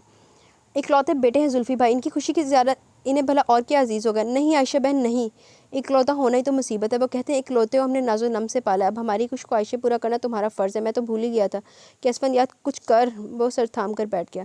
हाँ, मैं करूँ या आप करेंगी? पता नहीं। इस वक्त वाकई असफन के लबों पर तंजिया मुस्कुराहट थी। आयशा को ऐसा महसूस हुआ। नहीं असफन, तरकीब तुम लड़ाओ, मुझे सिर्फ तुम्हारी अय्यारी और मक्कारी पर भरोसा। तुम ही परवीन को मेरा बना सकते हो। ये जानते हुए कि बाद में सारा क्रेडिट तुम लेने की कोशिश करोगे, मैं हेल्प के लिए तैयार हूँ। आयशा रूठे हुए अंदाज में बोली। तुसी ग्रेट हो जी, और अब उठकर हमें चाय भी पिलवा दो। अम्मी और दादी भी घर आने वाली होंगी। तुम्हारी बेहतरी इसी में कि अच्छी बच्चियों की तरह किचन में दिखाई दो, चाय बनाकर इधर से ही आवाज़ दे देना। इन दोनों की मौजूदगी में यहाँ आने की ज़रूरत नहीं है जहाँ बकौले वालिद साहब ज़माना भर के निकम्मे लफंगे बैठे हैं। ये राय तुम्हारे वालिद की हमारे बारे में? असकर जज्बाती हो गया। और हम में इनका अपना बेटा भी तो शामिल है। वैसे तुम्हारी आपा जी को भी मैंने एक रोज़ हम सब के बारे में ऐसे अल्फाज अदा करते सुना था। इनके क्या कहने, आदत है इन्हें। असकर ने जज्बाती शर्मिंदगी में ढल गई। पता नहीं मेरे अब्बा जी के दिल में मेरे लिए मोहब्बत क्यों नहीं। परवीन की मोहब्बत के कम पड़ गई जो मज़ीद की तलब सताने लगी। लालची इंसान। ओहो, मेरा मतलब है वो क्यों मेरी बात नहीं मान लेते। अच्छा कि तुमने इन्हें परवीन के बारे में बताया? नहीं, मुझे क्या जूते खाने? फिर क्या इन्हें इल्हाम होगा? असफन, तुम हर बात में जिरा करने बैठ जाते हो। असफन ठीक ही तो कह रहा है, एक बार इनसे बात करके तो देखो। अच्छा, अगर तुम लोग कहते हो तो कर लूँगा, मगर असफन फिर तुम मेरे साथ मेरे घर चलो, जो भी बात होगी तुम्हारे सामने होगी। लो जी, ना पुच्छी ना गिच्छी ते मैं लारे दी भुप्पी। भला मैं क्यों तुम्हारे साथ चलूँ तुम्हारे खालिस घरेलू मसले में? मेरा क्या रोल? क्यों, तुम मेरे दोस्त नहीं हो क्या? तुम्हारा दोस्त हूँ इसलिए मदद करो, मगर तुम्हारे अब्बा का दोस्त नहीं हो, वो मुझे अपनी मीटिंग के दौरान बर्दाश्त नहीं कर सकेंगे। ऐसा करते मेरे परवीन के बारे में तुम ही मुनासिब लफ्ज़ों में इन्हें बताओ और कायल करने की कोशिश करो। ये सब तो बात की बात है जुल्फ़ी, पहले तुम खुद अपने वालिदैन से बात करो। ख्वाम का बेचारे असफन को क्यों मुश्किल में डालते हो? तारिक ने समझाने की कोशिश की। मुझे यकीन है कि मेरी बात मुकम्मल होने से पहले अब्बा पेशावरी चप्पल उठा लेंगे, मगर असफन को तो कुछ भी नहीं कहेंगे। मोहब्बत में चप्पलें चपेड़े सब खानी पड़ती हैं। डरो नहीं, पहले खुद बात करो, फिर अगर मज़ीद जज्बाती प्रोग्राम की ज़रूरत हुई तो मैं एंट्री दे दूँगा। अब मैं क्या कहूँ, यही तो मुसीबत है, तुम सबकी राय हमेशा एक होती है। मुझे मत घसीटो, मैंने कुछ नहीं कहा। असकर ने एहतजाज किया। नहीं, तुम भी कहो, अगर कोई तरकीब है तुम्हारे जहन में तो कह देना ही मुनासिब है। अता के उकसाने पर मुँह बनाकर बोला। मुझे तो ये सारा किस्सा ही बकवास लगता है, ना मैंने कभी इश्क मोहब्बत की है ना करूँगा। चलो जी, मिट्टी पाओ। सब हंस पड़े। जुल्फ़ी ने घर बात की, नतीजा इसकी तवक्का के ऐन मुताबिक रहा। अब्बा जी ने पूरी बात सुनने की जहमत ही नहीं की, गरजने लगे। अम्मी जी भी पीछे नहीं रही, जुल्फ़ी को जान बचाकर घर से भागना पड़ा। इसके बाद असफंद एक ऐसे टाइम पर इसके घर गया जब अब्बा जी के होने का इम्कान सिफर था। जाकर परवीन की खूबियाँ बयान की, जिनमें से एक ये थी कि आगे पीछे कोई नहीं, दब कर रहेगी। इकलौती बहू अगर सालतमंद हो तो ज़िंदगी संवर जाती है। हाँ ये तो है, मगर मुझे इकलौते बच्चे की शादी का इस कदर अरमान है। इसकी बहन तो कहती है 10 जोड़े से कम नहीं बनाऊंगी। क्या फ़ायदा जिधर कोई देखने वाला, इस्तकबाल करने वाला ही ना हो। मेरे और आसिया के सारे अरमान ही जी में रह जाएंगे। और सबसे बढ़कर कि लड़की बेशर्म है। मेरे मासूम बच्चे को फांसा इसने। ऐसी वैसी को मैं घर में नहीं ला सकती। इसने कहाँ फांसा है? जुल्फ़ी की इसके मोहल्ले के 2 लड़कों से दोस्ती है। इधर आते जाते उसको देख लिया। पहले खत वगैरह भेजने की कोशिश की, इसने जवाब नहीं दिया। एक दिन वो किस्मत की मारी सब्जी लेने घर से निकली। जुल्फ़ी ने रास्ता रोककर हाथ पकड़ लिया। लड़की ने वहीं रोना शुरू कर दिया। मोहल्ले वाले इकट्ठे हो गए। इनमें लड़की का बदमाश सतीला मामू भी शामिल था। इसने कहा मेरी भांजी के साथ ये हरकत की है, खमियाजा भुगतने को तैयार हो जाओ। अभी जुल्फ़ी को 2 ही हाथ पड़े थे कि अभी जुल्फ़ी को 2 ही हाथ पड़े थे कि इत्तफाकन मैं इधर आ निकला। बड़ी मुश्किल से बीच बचाव कराया। इसने कहा एक शर्त पर छोड़ूंगा, ये अब मेरी भांजी से शादी करेगा। सारी गली के सामने हाथ पकड़ा, अब सारी गली के सामने डोली भी लेकर जाएगा। जुल्फ़ी ने वादा किया ऐसा ही होगा। कहने लगा अगर ऐसा ना हुआ तो सुन लो, मेरा नाम शीरा बबलू है। कहीं और बारात लेकर गए तो बारातियों को अस्पताल और कब्रिस्तान पहुँचा दूंगा। हाय हाय वे तेरा सत्यानाश जुल्फ़ी। ऐसा आवारा हो गया तो राह जाती लड़कियों के हाथ पकड़ता है। और वो इसका बदमाश मामू, हाय नहीं मेरा एक ही पुत्र है। अब देखिए एक ऐसी हकीकत है जो आपको जुल्फ़ी हरगिज़ नहीं बता सकता था, ना ही अपने अब्बा से कह सकता है। आप ही कोई तरकीब लड़ाएं, इसके अब्बा को राज़ी करें और इस शरीफ लड़की को, जिसके किरदार पर सिर्फ आपके बेटे की वजह से बातें बननी है, घर ले आएँ। वरना इसकी सौतेली माँ ने तो इसका जीना हराम कर रखा है। जुल्फ़ी का नाम ले ले के ताने मारती है। इसके अब्बा पर मेरा कोई जोर नहीं, इनके गुस्से को तो तुम नहीं जानते। अरे छोड़ो भी फुप्पी, भला तुम्हारे गुस्से के आगे वो कभी ठहर सके? कई बार मैंने देखा, इधर तुमने घूरी डाली, उधर वो दुबक कर अपने कमरे की तरफ चल दी है। सच बताओ ऐसा रोब और दबदबा, ऐसा जलाल मिजाज में आया कैसे? मुझसे तो मोहल्ले के बच्चे तक नहीं डरते। बस अपनी अपनी शख्सियत होती है। पुप्पी एक नाज से हंसी और भूल ही गई कि अभी वो खुद को ताबेदार बीवी और शोहर को जल्लाद करार दे रही थी।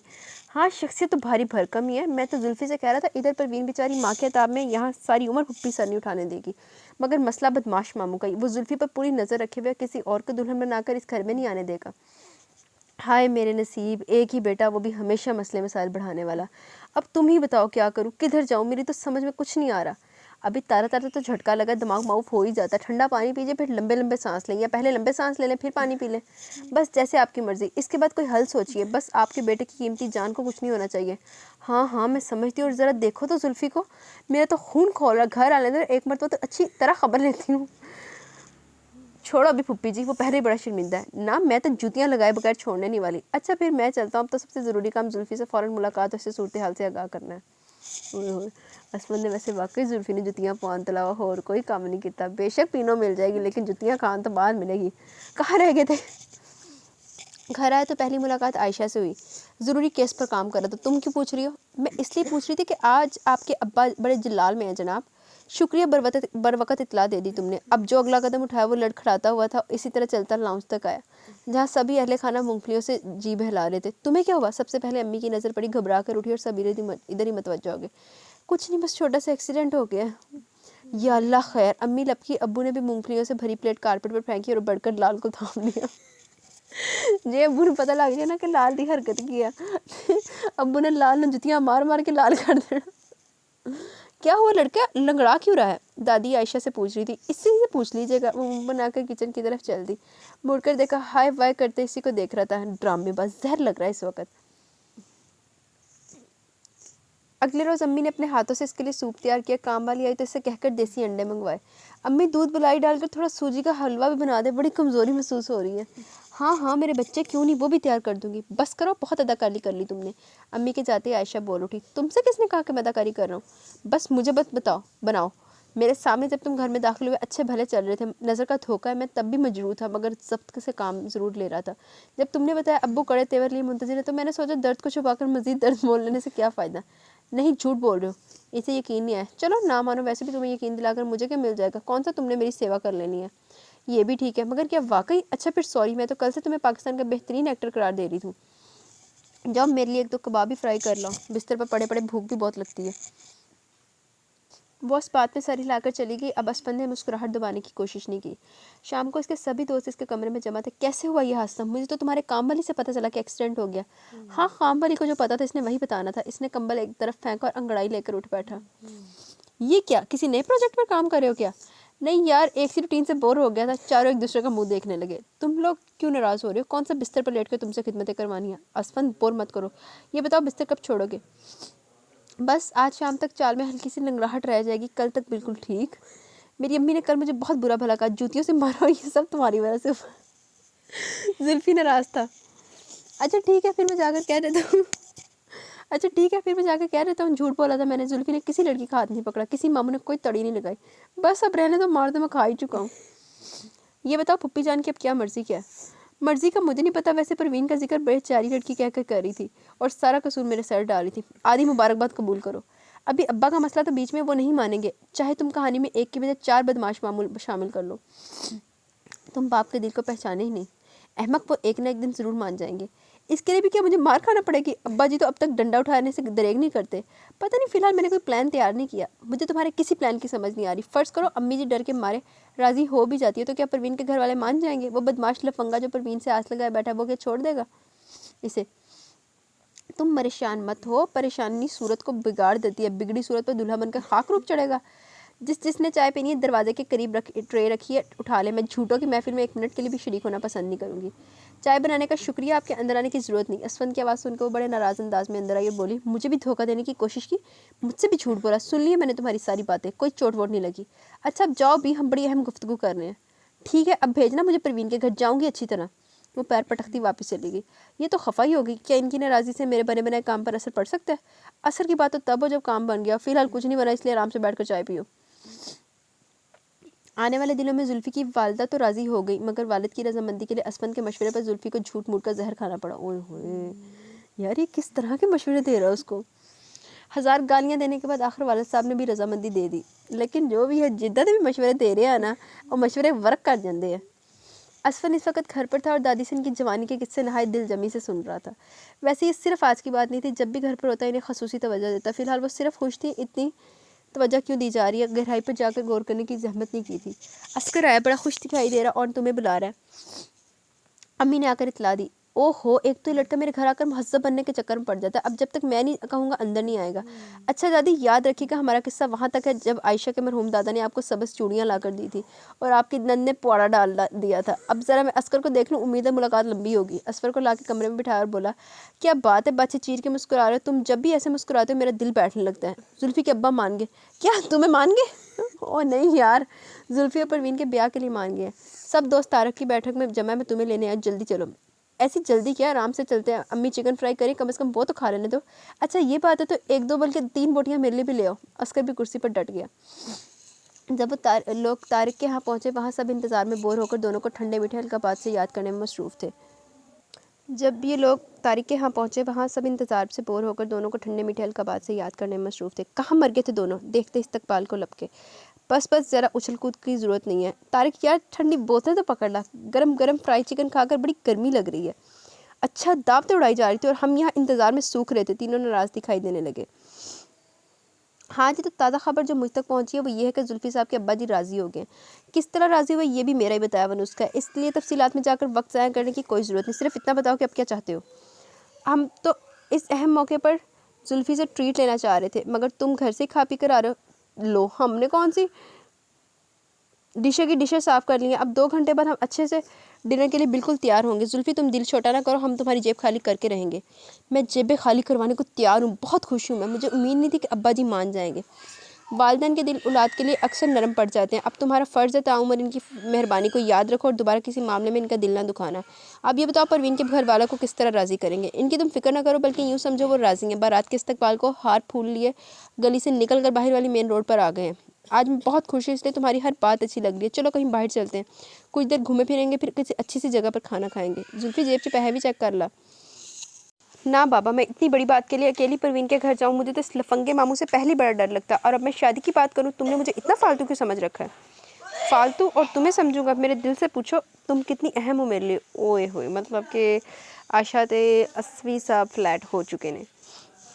आयशा ने चौंक कर असफंद की तरफ देखा। अकेले भेजने का तो मेरा भी इरादा नहीं था, मैं साथ में जाऊँगा, घर के आसपास रहूँगा। वैसे तुम्हें यकीन दिलाता हूँ ऐसा कुछ नहीं होगा, बल्कि तुम्हें हाथों हाथ लिया जाएगा। ये दो दिलों का मामला। फिर परवीन वैसे भी बहुत मजलूम लड़की है और वो खिदमत खलक मेरा हमेशा से शौक़ रहा है, इसलिए मैं तुम लोगों की हेल्प ज़रूर करूँगी। चलो जल्दी याद आ गया कि खिदमत खलक तुम्हारा शौक़ है। अब इधर बैठो, मुझसे पूरी तफसील सुनो कि तुमने करना क्या है। असफन ने सारी बात समझाई। इसके बाद वो तैयार हुई। दादी से सूट खरीदने का बहाना करके असफन के घर से निकलने से 5 मिनट पहले अकेली बाहर निकल गई। एक तो इस लड़की की दिलेरी से मेरा जी बड़ा घबराता है, हर जगह अकेली चल पड़ती है, जैसे सारी दुनिया इसके बाप की जागीर है। एक हमारा ज़माना था, अकेले तो दूर की बात, अम्मा बाबा के साथ भी बाहर निकलना एक ख्वाब ही था। जवान लड़की को 7 पर्दों में छुपा कर रखा जाता था। इसकी दास्तान मैं आकर सुनूंगा और आपको बताऊंगा कि अगर मैं इस दौर में होता तो 7 पर्दों में सुराख किस तरह करता। अभी वक्त नहीं है, मुझे जुल्फ़ी के ससुराल जाना है। यानी वाकई उस दौर भी 7 पर्दे सुराख कर लेने से। जुल्फ़ी के ससुराल, क्या वो शादीशुदा? कमाल है, इसे देखकर तो कभी अंदाज़ा नहीं हुआ। और तुम किस खुशी में इसके ससुराल जा रहे हो? तुम्हारा भला वहाँ पर क्या काम? इसके साथ मेरी बड़ी मोतकद है, कहती है कि तुम्हारा कदम मेरे घर पड़ता है तो मेरे भाग जाग जाते हैं। कभी बॉन्ड निकल आया, कभी भाई ने दुबई से पैसे भेज दिए, तो कभी तुम्हारे चचा के दिल में अचानक मेरी मोहब्बत उमड़ आई। अच्छा, दादी ने दिलचस्पी से इसकी तरफ देखा था।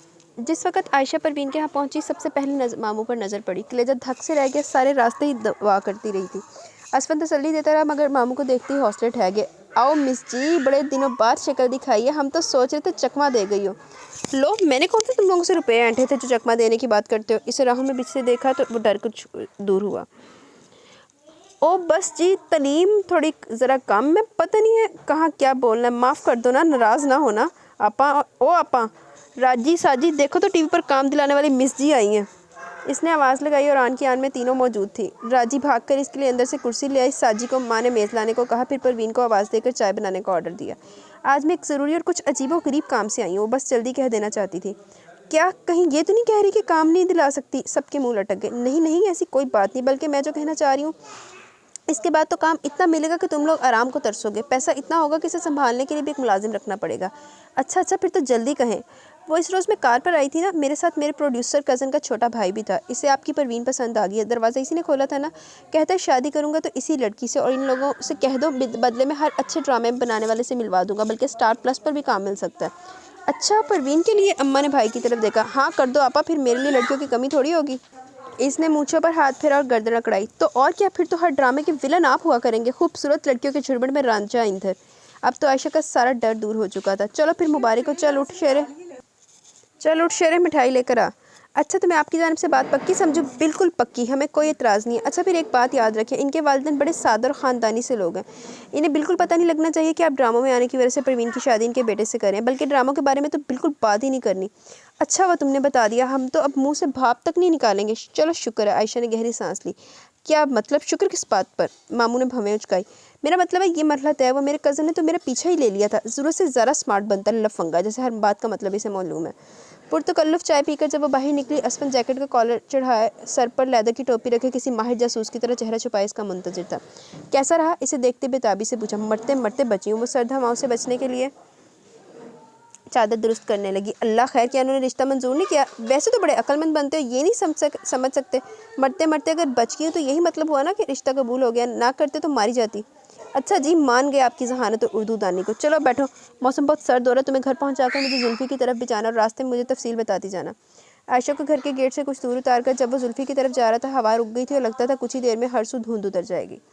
वहाँ सभी दोस्त मौजूद थे और इसकी आमद के मुंतज़िर थे। ढोल की रखो यार, इसने जाते ही कहा और कमरा मुबारक सलामत के शोर से गूंजने लगा। तारक और अता ने जुल्फ़ी को गोद में उठाकर खूब उछाला। वे शैतानो, क्या हुआ है? क्यों घर सर पर उठा रखा है? फुप्पी ने कमरे में झांका और धाड़ की वजह दरियाफ्त की। आपके मुंडे का ब्याह होने वाला है, आपको कोई खुशी नहीं? आह, खुशी किस बात की? सारे अरमान मिट्टी में रुल गए। ना तो घर घर जाकर लड़कियां देखी, ना कोई आया गया, ना और मुझे तो ये लगता है कि बारात का इस्तकबाल भी कोई नहीं करेगा। सौतेली माँ को भला कहाँ कोई चाह होगी? खाली हाथ लड़की तोड़ देगी। मेरा कोई एक पुत्र हक, मेरा कोई कबूतर हक। हाँ, पुप्पी दर्दनाक अंदाज में डायलॉग बोलकर वापस चली गई और असफंद चुप सा हो गया। इसके बाद वो ज़्यादा देर बैठा नहीं। अच्छा हुआ जो तारक को इसका छोटा भाई बुलाने आ गया। वो उठा तो असफंद भी अब्बू की जल्द घर वापसी का बहाना करके घर लौट आया। असफंद आज तो बड़ी जल्दी आ गए, तुम्हारी माँ ने सब्ज़ चाय बनाई है, आ जाओ इधर ही बैठो, मिलकर पियेंगे, बातें भी होगी। नहीं दादी आज बातें नहीं हो सकती, सर में दर्द है। वो अपने कमरे में आकर अलमारी से चेक बुक निकालने लगा। बड़ा भाई जर्मनी में था और अब्बू की भी अच्छी आमदनी थी, मगर इसे जो भी मिलता बड़े भाई से ही मिलता, क्योंकि अब्बू को लड़का ख़राब हो जाने की बहुत फिक्र रहती थी। जितना इसके लिए आता इसमें से आधा ही इसे दिया करते थे, फिर भी इसके पास कुछ रकम मौजूद थी। फिर वो बॉल पॉइंट और नोटबुक लेकर, क्या हुआ, तुम तो जुल्फ़ी की तरफ गए थे, जल्दी वापस आ गए और बहुत सीरियस हो रहे हो। आयशा कमरे के दरवाजे से झांक रही थी। हाँ आ जाओ बैठो, क्या कर रहे हो। हिसाब किताब। जुल्फ़ी के घर गया तो बड़े जोश से था, मगर वहाँ पप्पी ने जो बात की इसने दिल बुरा कर दिया। कह रही थी एक ही बेटा और वो लड़की सुतेली माँ के घर से भला क्या जहेज़ लाएगी। आयशा मैं सोचता हूँ कुछ लोगों के नसीब में दुख ही दुख क्यों होते हैं। हमारा माशरा इतना जालिम, इस कदर कठोर क्यों है। जिसके माँ या बाप मर जाते हैं इसे हम ठोकरों पर रख लेते हैं। ये भी तो हो सकता है कि सुतेली माँ बिन माँ बच्ची के इसलिए शफकत से पालती कि माँ की ममता से महरूम होगी, या फिर पप्पी इसलिए गले से लगा लेती कि इतनी उम्र इसने हवाओं की जद में गुजार दी। हाँ तुम ठीक कहते हो, पता नहीं हमारे दिलों में रहम क्यों नहीं है, मादी अशिया इंसानों से ज़्यादा अहम हो गई हैं।